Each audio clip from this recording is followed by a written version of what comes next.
Hello' everyone, জেগাখিনি বাৰু কোনে কোনে চিনি পাইছে জনাবচোন দেই। ব'লকচোন আজি আমি লৈ যাওঁ অসমৰ গুপ্তকাশী। গুপ্তকাশী মানে বহুতে হয়তো জানে, নজনাসকলক জনাম বাৰু লাহে লাহে।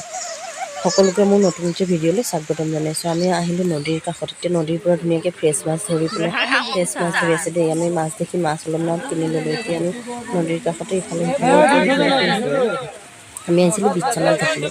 বিশ্বনাথ ঘাটৰ 89খন মন্দিৰ থকাৰ বাবে ইয়াক অসমৰ গুপ্তকাশী বুলি কোৱা হয়।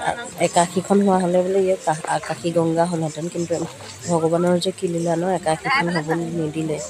79খন হোৱাৰ বাবে ইয়াক গুপ্তকাশী বুলি কয় সকলোৱে। ইমান এটা ধুনীয়া পৰিৱেশ ন, নদীৰ কাষত বহুত ধুনীয়া লাগি আছে। পৰিৱেশটোৱে ভাল লাগে, কিবা এটা আহি মনটোও ভাল লাগি যায়।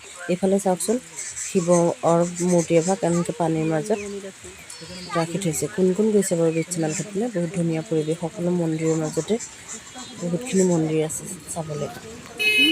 এয়া এভাগ মন্দিৰ দি আপোনালোকক দেখাই আছোঁ ধুনীয়াকৈ। তাৰপিছত সকলো চাই মেলি আহি আমি সন্ধিয়া এনেকৈ আকৌ আহি ঘৰৰ অভিমুখে যাত্ৰা কৰিলোঁ দেই। যিসকলে মোৰ ভিডিঅ'টো নতুনকৈ চাই আছে, লাইক কমেণ্ট কৰি থৈ যাব দেই। আজিলৈ বাই বাই, আকৌ লগ পাম নতুন